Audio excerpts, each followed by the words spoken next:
Shalom jemaat yang dikasihi Tuhan, selamat bergabung kembali ibadah online bersama GBT Home Kedung Gebang. Jumpa lagi dengan saya Yolan.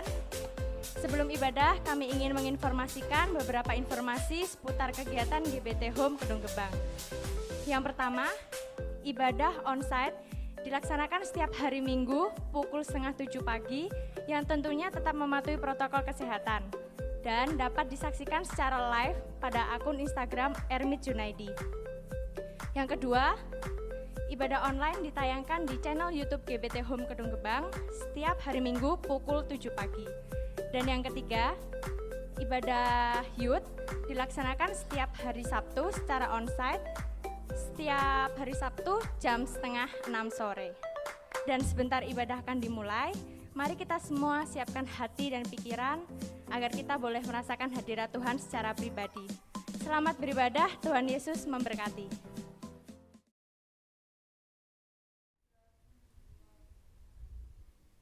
Salam jemaat Tuhan dimanapun saat ini berada. Mari kita datang pada Tuhan dengan segenap hati kita, dengan segenap jiwa kita, kekuatan kita. Kita datang untuk memuji, memuliakan nama Tuhan. Mari bersama-sama kita naikkan syukur di hadapan Tuhan. Bapa, kami mengucap syukur buat kasih-Mu yang sungguh besar dalam hidup kami Bapa. Kasih-Mu sungguh besar telah nyata dalam kehidupan kami Tuhan. Kami sungguh bangga memiliki Engkau Yesus, Allah yang sungguh baik, sangat baik Bapa. Terpujilah nama-Mu Tuhan Yesus. Pengorbanan-Mu di atas kayu salib sudah membuktikan bahwa Engkau begitu mengasihi kami Tuhan. Dan biarlah hidup kami semakin dipulihkan. Hidup kami Tuhan semakin menyenangkan hati-Mu ya Tuhan. Terpujilah nama-Mu ya Tuhan. Kami menyerahkan segenap kehidupan kami ke dalam tangan kuasa-Mu. Hanya di dalam nama Yesus Kristus. Haleluya. Amin. Kasih Allah tak sungguh terbukti. Haleluya Yesus.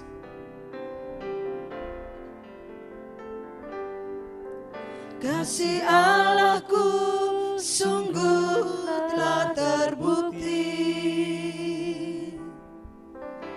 ketika Dia serahkan anaknya.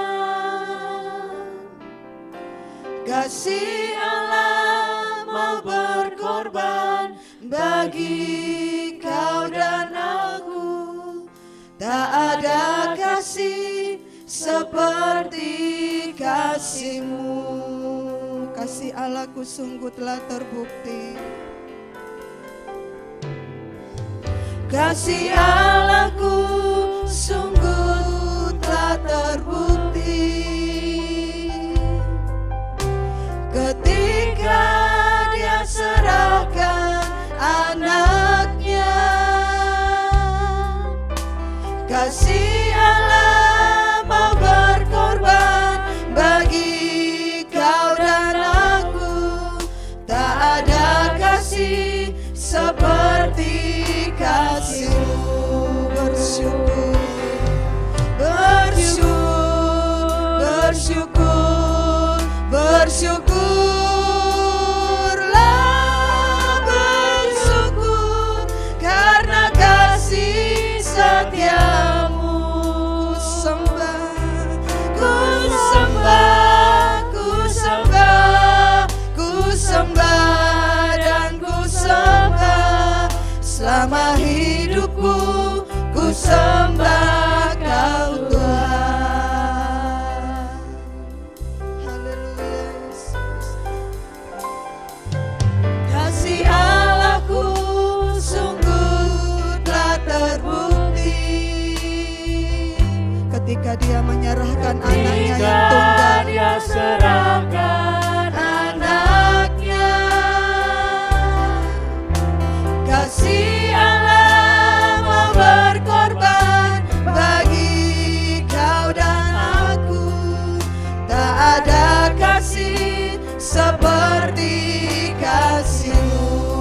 Bersyukur, bersyukur, bersyukur, bersyukurlah,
Bersyukurlah,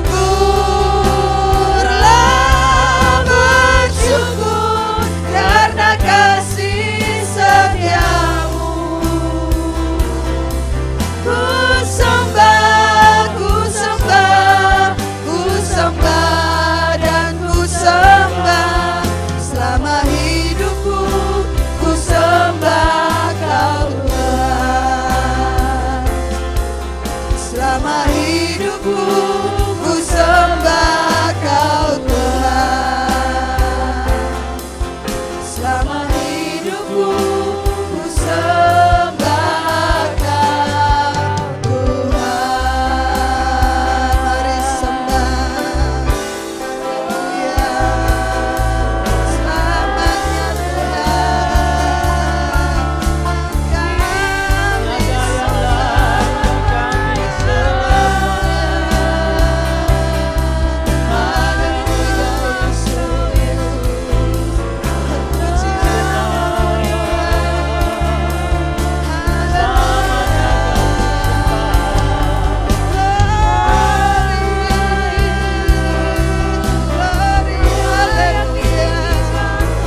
Kami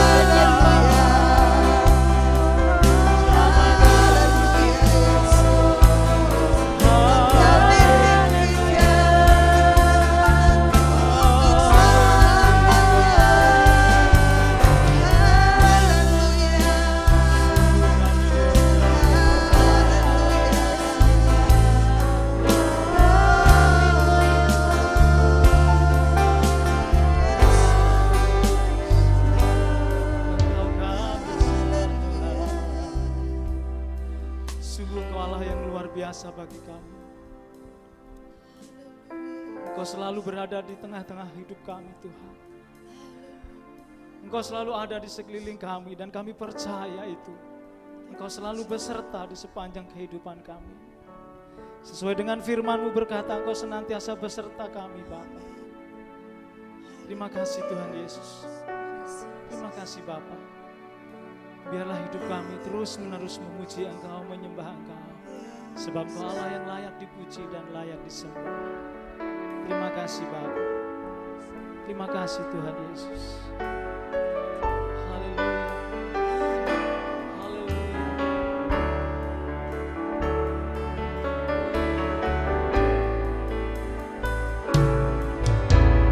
Firman-Mu berkata Kau besertaku, maka kuat roh dan jiwaku. Tangan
pujian yang kami naikkan kepadamu Bapa.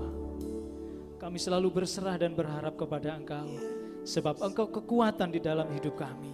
Terima kasih Bapa, firman-Mu menjadi kekuatan di dalam kehidupan kami. Dan biarlah kami hidup senantiasa sesuai dengan firman Tuhan. Oleh sebab itu Bapa, biarlah kami menjadi pendengar-pendengar firman-Mu dan pelaku firman-Mu di sepanjang kehidupan kami. Sebentar kami akan diperbaharui dengan firman Tuhan. Berkati hamba-Mu yang akan menyampaikan firman Tuhan bagi kami. Sebab kami haus dan lapar akan senantiasa kebenaran firman Tuhan. Kami percaya Tuhan, Engkau senantiasa beserta kami. Kami sambut firman Tuhan di dalam nama Tuhan Yesus Kristus. Haleluya. Amin.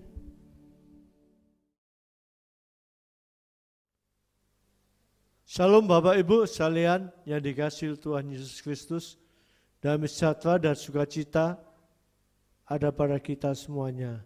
Waktu berjalan sangat cepat sekali sehingga kita kembali masuki pada bulan yang ke-8, bulan Agustus, bulan 9. Ya, bulan Agustus sudah kita lalui dan kita masuk bulan yang ke-9, bulan September. Nah, ini menunjukkan bahwa waktu berjalan demikian cepat. Kedatangan Tuhan tidak akan lama lagi. Itu pada saat sekarang ini saya akan menyampaikan firman Tuhan tentang Yesus segera datang. Kita baca dalam Wahyu pasal 22 ayat ke-20.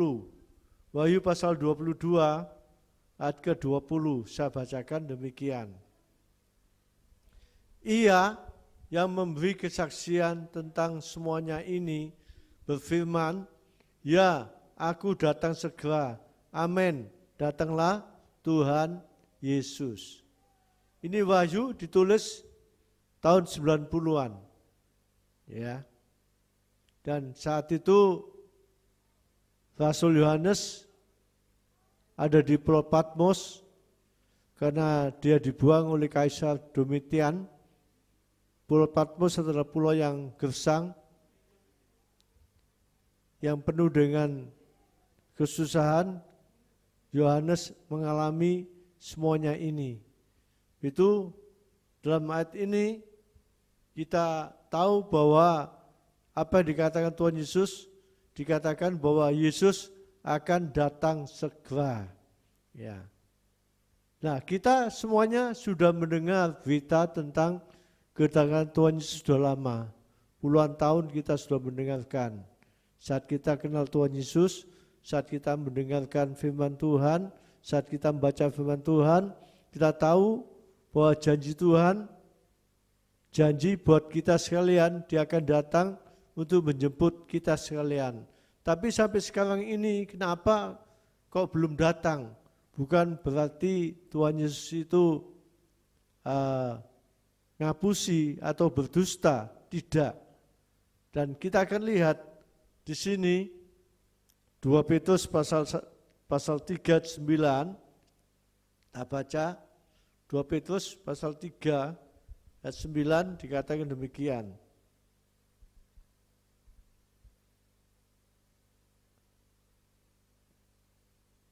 Pasal 3 ayat 9. Ya.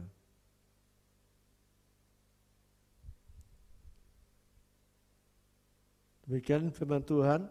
Tuhan tidak lalai menepati janjinya, sekalipun ada orang yang menganggapnya sebagai kelalaian.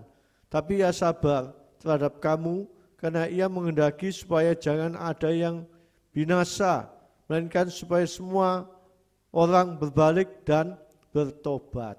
Nah, kenapa Tuhan Yesus sampai sekarang tidak datang? Padahal waktu Dia berkata, aku akan segera datang itu, pada suatu Wahyu ditulis tahun 90-an, sampai sekarang tidak datang-datang. Nah ini, yang pertama kita tahu ya bahwa kenapa Yesus tidak datang segera. Ya, tadi firman yang telah kita baca, agar banyak orang diselamatkan.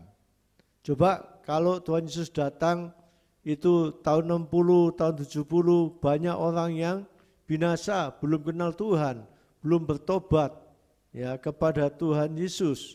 Itu dia katakan tadi yang telah kita baca sama-sama dalam 2 Petrus pasal 39, ya, bahwa dia tidak lalai menepati janjinya.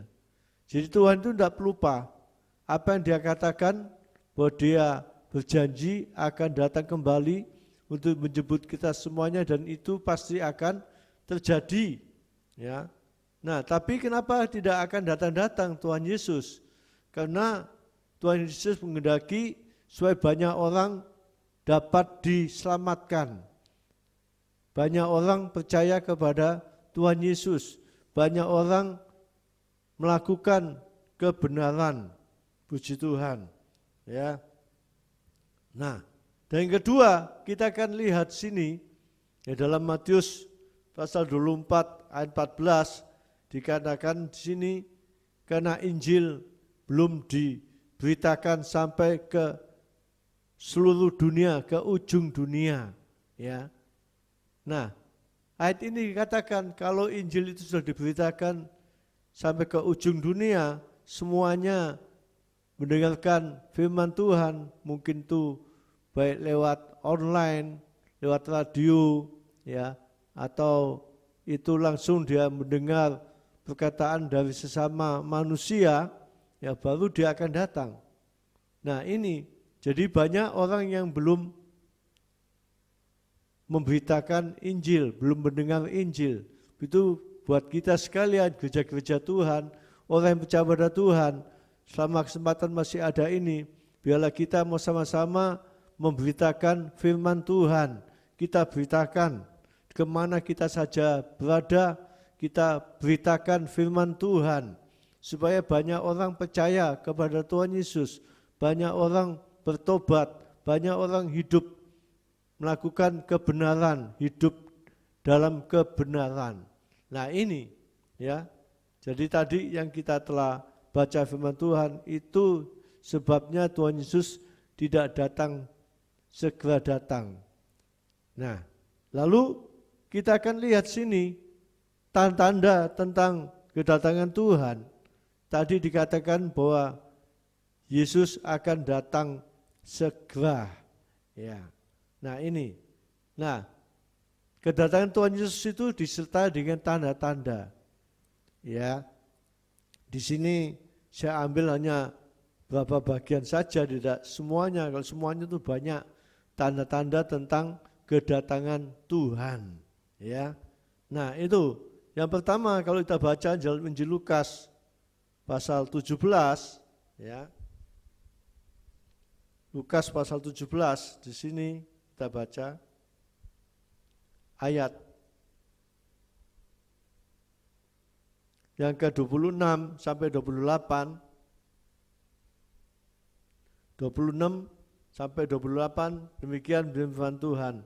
Dan sama seperti terjadi pada zaman Nuh, demikian pula lah halnya kelak pada hari-hari anak manusia. Mereka makan dan minum, mereka kawin dan dikawinkan, sampai kepada hari Nuh masuk ke dalam batra. Lalu datanglah air bah dan membinasakan mereka. Ayat 28, demikian juga seperti yang terjadi di zaman Lot. Mereka makan minum, mereka membeli dan menjual, mereka menanam dan membangun. Dua zaman ini, zamannya Nuh dan zamannya Lot, itu sama, dikatakan makan dan minum. Jadi pada saat itu manusia mengutamakan cuma untuk makan dan minum, ya. Apalagi sekarang ini kita lihat di daerah sekitar kita, ada di kampung kita, di desa kita, di kota kita, itu makanan tidak tambah kurang. Itu makanan makin banyak, makin bertambah. Juga kalau kita lihat di televisi, ya, televisi itu banyak, situ makanan-makanan yang ditayangkan di sana, ya, baik itu Trans 7, Trans TV, ya, itu tentang makanan-makanan, ya, banyak macam makanan situ ditayangkan, ya, itu juga kita dapat tahu, itu tandanya bahwa kedatangan Tuhan sudah sangat dekat. Jadi manusia banyak mengutamakan makan dan minum. Ya, nah ini pernah saya ketemu dengan kenalan saya di Banyuwangi, demikian juga mereka satu hari keliling Banyuwangi sekitarnya mencari makanan, ya makan minum ya satu hari. Nah demikian juga buat kita sekalian, dan kita dalam hidup ini mengutamakan untuk makan dan minum, sehingga mencari makanan minuman tempat-tempat yang jauh. Ya, ada yang bepergian ke tempat yang jauh untuk mencari makanan yang enak, yang populer di sana. Nah, ini kita tahu tanda-tanda kedatangan Tuhan, yaitu makan dan minum. Manusia mengutamakan makan dan minum, sampai ditayangkan di beberapa televisi, ada yang pagi, siang, dan sore ditayangkan tentang makanan-makanan yang dihidangkan, ya. Nah ini, jadi kita tahu bahwa kedatangan Tuhan sudah sangat dekat. Dan juga kalau kita baca Matius 25 ayat 6, itu tentang 10 anak darah menantikan mempelai datang. Dan dinanti-nantikan mempelai datangnya tengah malam. Saat tengah malam bukan artinya tengah malam itu jam 12 atau jam 1, tapi tengah malam itu zaman yang bertambah gelap. Kita tahu kita sekarang ada dan tinggal sekarang ini di zaman yang bertambah gelap. Ya, jadi orang tidak tahu lagi dengan suaminya, dengan istrinya, dengan anaknya, dengan orang tuanya, ya dengan kenalan sahabatnya. Mereka banyak membunuh, saling membunuh satu sama lain.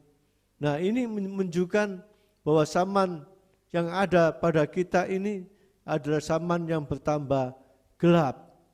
Ya, tidak lagi tahu tentang itu istrinya, suaminya, anaknya, tetangganya, kenalan sahabatnya, atau pacarnya. Ya, kalau kita lihat berita di televisi, wah demikian kita lihat banyak terjadi pembunuhan. Ya, nah ini menunjukkan bahwa zaman ini bertambah gelap, seperti dalam Matius pasal 25 tadi yang saya katakan, ya, bahwa zaman ini zaman bertambah jahat.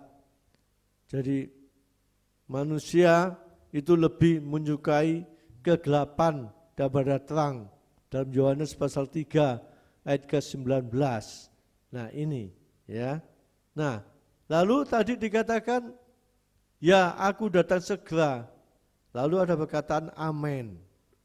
Amin ini bukan perkataan yang diucapkan setelah kita berdoa, lalu kita katakan amin. Memang itu salah satu bagian, ya. Tapi amin ini artinya mengaminkan perkataan Tuhan yang dapat memberikan kekuatan, penghiburan. Waktu itu Yohanes mendengar tentang kedatangan Tuhan, tidak hanya satu ayat ini saja, tapi ayat 12 juga dikatakan bahwa aku datang segera. Ayat 20 diulangi lagi, aku datang segera. Amin. Jadi perkataan Tuhan yang kita baca, yang kita dengar, perlu kita dapat mengatakan amin. Artinya kita percaya. Artinya firman Tuhan itu menguatkan kita, memberikan penghiburan bagi kita sekalian. Nah ini jemaat-jemaat Tuhan perlu saat kita datang beribadah kepada Tuhan, mendengarkan firman yang dapat memberikan kekuatan bagi kita, penghiburan bagi kita sekalian di zaman yang bertambah susah ini. Nah kita dapat katakan amin. Tidak usah hamba Tuhan ya bertanya, amin Bapak Ibu, lalu kita katakan amin. Ya. Jadi saat kita membaca firman Tuhan, saat kita mendengar firman Tuhan yang menguatkan kita, yang membangun kita, yang memberikan penghiburan bagi kita sekalian, kita katakan amin. Seperti dalam kitab Nabi Nehemia pasal 8 ayat 6 itu, di situ pada waktu itu orang Yahudi mendengarkan firman Tuhan tanpa disuruh amin, dia berdiri, dia angkat tangan, dia katakan amin, amin, amin. Ya, berarti firman yang didengar, yang dibaca itu diaminkan. Nah, ini juga buat kita sekalian. Kita sama-sama belajar di tempat di mana kita beribadah, kita perlu juga katakan amin. Ya, artinya benar Tuhan. Ya, artinya iya Tuhan. Amin. Ya, puji Tuhan. Lalu lagi di sini dikatakan amin, datanglah Tuhan Yesus. Jadi pada waktu Rasul Yohanes mendengarkan firman yang Tuhan katakan, aku datang segera, dia tidak diam saja, tapi dia katakan amin, datanglah Tuhan Yesus.